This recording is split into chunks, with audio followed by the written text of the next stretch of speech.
अवधूत चिंतन श्री गुरुदेव दत्त. श्री स्वामी समर्थ. तर सर्वांना सर्वप्रथम श्री स्वामी समर्थ. आणि आजचा गुरुवार आहे, तर तुम्हाला पण शुभ सकाळ.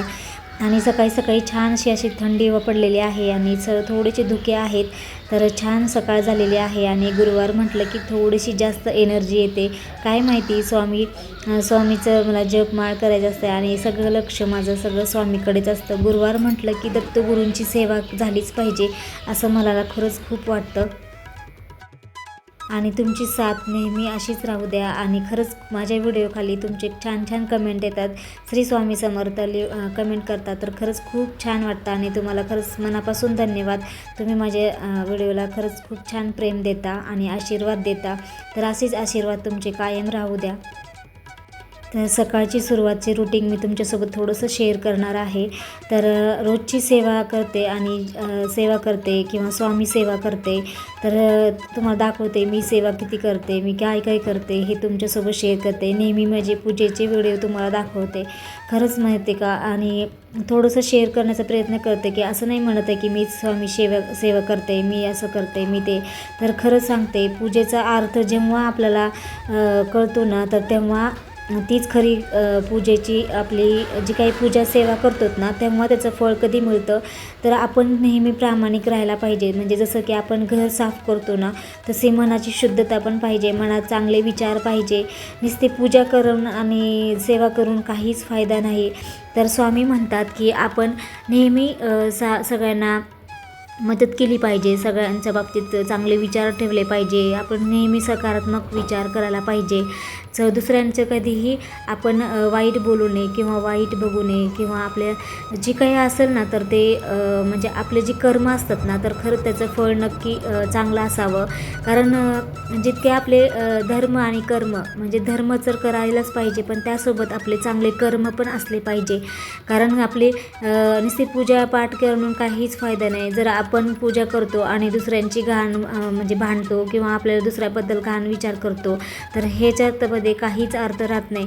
तर मी स्वामी सेवा करते, तर त्याच्यासोबत ह्या गोष्टी पण आल्या, तर त्याच्यामुळे तुम्हाला मी तुमच्यासोबत शेअर केलेलं आहे. तर बघा, इथे सकाळचे माझी कामं आवरते आहे. कारण थोडं आपण सांसारिक असलं की आपल्याला सगळे कामं करूनच आपण पूजेला बसतो. तर माझं तुमच्यासारखंच माझी पण सकाळची सुरुवात अशीच असते. सगळ्यांचे कपड्यांच्या घड्या घालायचे, झाडझूड करायची. फक्त गुरुवारी मी फरशी पुसत नाही आहे, इतर दिवशी फरशी पुसते, कारण गुरुवारी फरशी पुसू नये असं म्हटलं जातं. त्यामुळे मी फरशी पुसत नाही. बाकी सगळी छान क्लीन करते घरामध्ये. जेवढे शक्य होईल तेवढे सकाळी मॉर्निंगला रुटीन आपलं असतंच सगळ्यांच्या गृहिणीचा. आणि प्रत्येक गृहिणीला वाटतं की आपलं घर खूप छान आणि सुंदर असावं आणि स्वच्छ असावं. तसं आपले मन पण खरंच स्वच्छ असलं तर खरंच आपली छान प्रगती पण होते. आणि बघू शकता, इथे झाडून काढते आणि नंतर आंघोळ करून मस्त असं आवरते. आणि त्यानंतर माझी सगळे काम करूनच मी सेवेला बसते. कारण एकदा सेवा चालू केली ना, त्यानंतर आपल्याला उठता येत नाही. एकदा आपली सगळी संपूर्ण देवपूजा केली ना, त्यानंतरच आपण उठू शकतो, किंवा आपण नंतर जेवण करू शकतो किंवा बाकीचे कामं करू शकतो. तर माझे हे छोटंसं माझे काही विचार आहेत, तर तुमच्यासोबत शेअर केले. त्याबद्दल नक्की कमेंट करून सांगा तुम्हाला हे पटतं का. कारण आपण जी काही घरातली घाण काढतो, तसेच मनातली पण घाण काढली पाहिजे. प्रत्येका बाबतीत छान विचार केला पाहिजे, सगळ्यांसोबत छानच राहायला पाहिजे. आणि बाकी काही नाही आहे, की आपला आनंद हेच असतो की छान बोलणे आणि हे सगळं म्हणजे सगळ्यांसोबत छान राहणे, हेच आपला आनंद असतो. तर माझं तर स्वभाव असंच आहे की माझं सगळ्यांसोबत चांगलं राहणे. तर इथे बघा, माझं सगळं आवरलं आहे आणि आता माझे सेवेला सुरुवात करते, म्हणजे पूजेला. तर रोजची माझी ही जी पूजा आहे, तर सर्वप्रथम गणपतीपासून सुरू होते. कारण गणेश आहे, पूजनीय आहे, प्रथम पूजन करतो प्रथम. तर त्यानंतर स्वामीची मी अभिषेक केलेला आहे. तर आज गुरुवार आहे, त्यानिमित्ताने आपल्याला श्री गुरुदत्त म्हणजे स्वामी समर्थाची आपली सेवा करायची आहे. त्यामुळे छान त्यांचा अभिषेक केलेला आहे.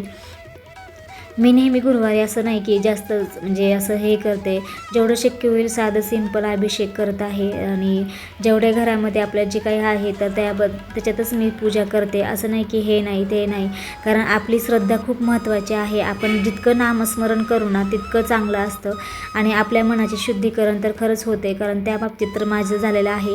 काही मनामध्ये जे आपल्या नकारात्मकता असते ना, तर त्याची आणि नकारात्मकता असते, पण आपल्या मनामध्ये खूप भीती असते, काही संकट असतात, काही प्रॉब्लेम असतात. तर त्याच्यामुळे असं म्हणजे सेवा केली ना आणि छान नामस्मरण देवाचं घेतलं ना सकाळी सकाळी, तर दिवसाची सुरुवात पण खरंच खूप छान होते. आणि म्हणतात की जेवढं शक्य होईल तेवढं तुम्ही लवकर सकाळीच पूजा करा, कारण जेव्हा आपल्या सकाळी मॉर्निंगमध्येच आपले सात्विक लहरी असतात घरामध्ये आणि त्याच्यामध्ये आपल्याला देवाचं नामस्मरण, देवाची पूजा करणं खरंच खूप छान प्रसन्न वाटतं. तुम्ही हे नक्की करून बघा, तर तुम्हाला पण बदल दिसणार तुमच्यामध्ये. तर दर गुरुवारी कोणत्या सेवा कराव्या तर ती मी थोडक्यात तुमच्यासोबत शेअर करते. तर आपल्या दर गुरुवारी आपल्याला गुरुचरित्र सारामृतचं 3 अध्याय घ्यायचे आहेत. त्यानंतर 11 माळी आपलं तारक मंत्र म्हणायचं आहे आणि 11 माळी जप करायचा आहे. तर माझ्याकडे हे नित्यसेवाचं आपल्याला पुस्तक असायला पाहिजे. ह्याच्यामध्ये मंत्र आणि स्तोत्र आहे आणि हे खूप छान प्रभावी पुस्तक आहे. हे जे पुस्तक आणले ना तेव्हापासून मी स्वामी सेवा करते ना, नित्यसेवा करते, त्यामध्ये खरंच खूप छान वाटते आणि घरामध्ये थोडीफार होणार थोडी पॉझिटिव्हिटी आणि चांगले विचार नेहमी घरामध्ये राहतात आणि चांगली प्रगती होते. हे नक्कीच मी सांगू शकते तुम्हाला 100%. तर इथे बघू शकता हे नित्यसेवाचं माझं पुस्तक आहे आणि हे पुस्तक तुम्हाला फक्त स्वामीच्या मठातच मिळेल, इतर कुठेही मिळत नाही, कारण हे दिंडोरी प्रणीत असतं. त्याच्यामुळे हे आणि प्रत्येक वारानुसार ही जी सेवा आहे, म्हणजे जसं की सोमवार, मंगळवार, बुधवार, गुरुवार अशी सेवा असते. ह्याच्यामध्ये आरती वगैरे असते.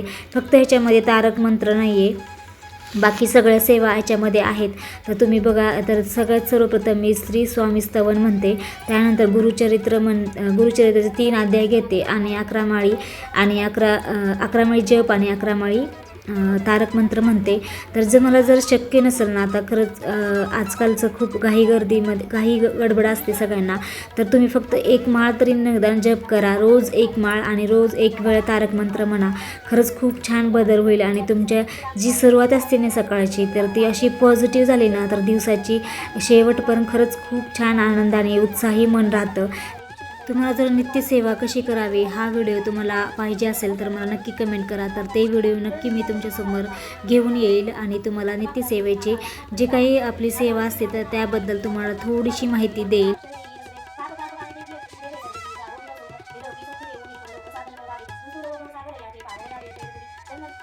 तर बघा, इथे दर गुरुवारी आपल्याला शुद्ध पाणी घ्यायचं आहे, त्यानंतर हळद टाकायची आहे. तर माझी ही हळद गावाकडची आहे, खरंच खूप चांगली हळद आहे. आणि त्यानंतर मी हे पाणी हळदीचं तुळशीला घालते. दर गुरुवारी आपण हळदीचं पाणी घालायला पाहिजे तुळशीला, कारण तुळस ही लक्ष्मी स्वरूप असते.